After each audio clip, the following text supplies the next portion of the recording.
Probably the most notable feature of the hippies was that almost all men had long hair. In fact, long hair was such a staple of hippie culture that the most iconic artistic portrayal of it, the musical turned motion picture Hair, was named after it. In the title song, the male leads sing together, "Flow it, show it, long as God can grow it, my hair." Sorry, whenever I hear it, I still feel like loosening my non-existent ponytail and letting my hippie hair fly in the breeze. Why was long hair the emblem of the 60s counterculture? Put another way, why is it that in most conservative or traditional societies, men's hair is typically short and trimmed? There are exceptions, of course, but generally, if you see a man with long hair, you can be fairly confident they lean liberal or progressive rather than conservative. The obvious answer lies in cultural roots. The conservative world is grounded in the Enlightenment, which championed culture, from the verb to cultivate. The notion that human civilization is based on transcending nature is reflected in the belief that men who embody the masculine idea of taming and controlling nature should trim their hair. Since women are associated more with nature than culture, it is considered permissible and even desirable for them to grow their hair long. The notion that women's hair grows faster is a myth. The average growth rate of hair is the same for both genders. The liberal world, on the other hand, is rooted in Romanticism, which idolized nature with a capital N, the wild, untamed state of things before civilization, which, according to this view, we're ruining with our man-made culture and technology. From this perspective, one symbolic way of returning to primordial nature is for men, the agents of masculine culture, to grow their hair long as God can grow it, without human interference. But we want to dig deeper, and for that we'll turn to the Jewish mystical wisdom of Kabbalah. According to the Torah, human beings were created in the image of God. Kabbalah teaches that every physical organ has therefore symbolic significance, reflecting a divine spiritual attribute. While many animals, including primates, our closest relatives, have fur all over their bodies, human hair grows primarily from the back of the head, with men also having facial hair. In Kabbalah's view, this is no coincidence. Hair is intimately seen as associated with thoughts. Our hair is considered the external manifestation of the thoughts in our brain, as they, so to speak, overflow and pour out of our heads. More specifically, hair embodies the thoughts that cannot be contained within the rational vessels of our intellect, our wild unconscious thoughts that are harder to tame. To the modern ear, this concept may sound unusual to say the least. It feels like something straight out of an esoteric medieval treatise, largely because it is. But if you think about it, it's also an oddly profound idea. Our heads are constantly overflowing with both unconscious thoughts and physical hair. It makes a quirky associative kind of sense, therefore, to see the latter as a manifestation of the former. Interestingly, this notion is reflected also in the Hebrew language, which according to Judaism is the language of creation. The Hebrew word for hair, se'arot, is cognate with and stems from the same linguistic root as one of the Hebrew words for thoughts, hasharot, suggesting that they mean similar things. In a more tongue-in-cheek observation, another Hebrew word for thought, hirhur, sounds remarkably like the English word hair. Why then does Judaism permit women growing their hair long while men are instructed to trim theirs? The Kabbalistic and Hassidic answer is that women are more in tune with their subconscious. Their free-flowing thoughts are considered more naturally refined and don't require cutting. In contrast, men's subconscious thoughts are seen as rougher and more unruly, thus needing refinement through trimming.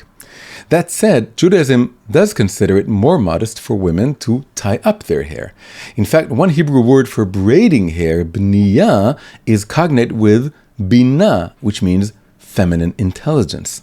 These words are even strongly connected to the story of the creation of woman. When God created Eve, it is said that he built her from Adam's side, vayiven. We often think of this side as a rib, with the building referring to constructing that rib into a fully grown woman. But a famous rabbinic opinion states that Eve was fully formed from the start. So what does the building mean? The answer is that God braided her hair. From this word, vayiven, built, we learn that women were more endowed with binah, feminine intelligence. Binah is therefore about taking the free-flowing energy of the unconscious and, instead of cutting it, braiding it, tying it into beautiful forms, and thereby elevating it. A beautiful Talmudic story touches on this theme. It is told that Rabbi Benah, a name curiously similar to Binah, once set out to map all the burial caves in the land of Israel and mark them for impurity so priests could avoid walking over them. He eventually came to the cave of Machpelah, the famous tomb of the patriarchs in Hebron, the resting place of, among others, Abraham and Sarah, the first Hebrew patriarch and matriarch. When he arrived, he saw their spirits which still inhabit the place. And what were they doing? Abraham was resting his head in Sarah's lap while she was carefully combing through his hair, apparently searching for lice. This surreal story actually contains profound wisdom. Abraham is depicted as a kind of proto-hippie with long flowing hair that, among other things, invites lice. The hair song even mentions making hair a home for the fleas. This may sound anachronistic or even sacrilegious to some, but it actually aligns with Abraham's character. Abraham is considered the epitome of loving kindness and peace. He famously opened his tent to all four sides to welcome guests, and he sought to uncritically convert everyone to Judaism.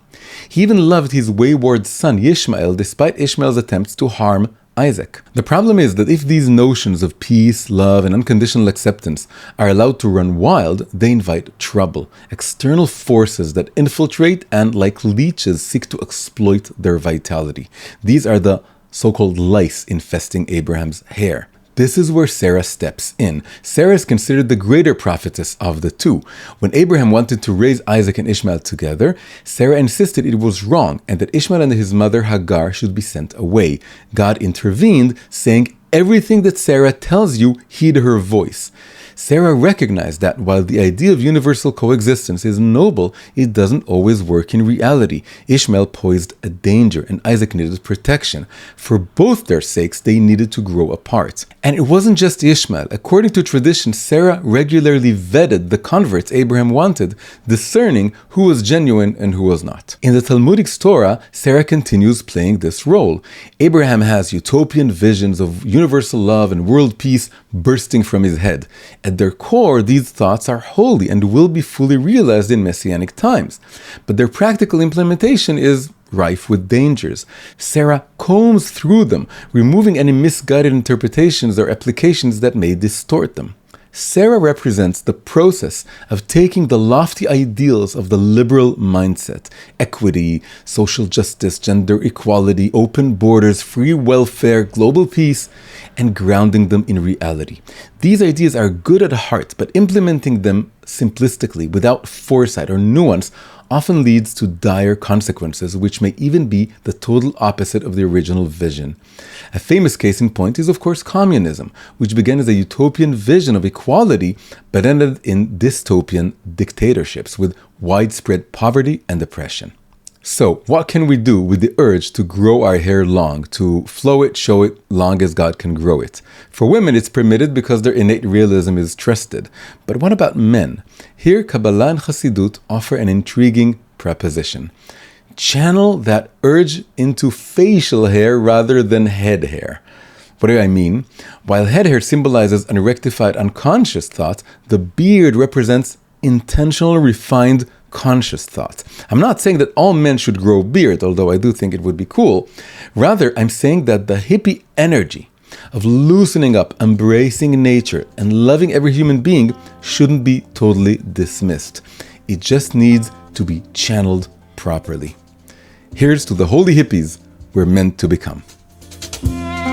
Hi everyone, if you enjoyed this episode, please press like, subscribe to the channel, and leave a comment. If you want more English language videos from me, please consider becoming a supporter via Patreon. You can find the link in the description below. Thank you very much and see you in the next episode.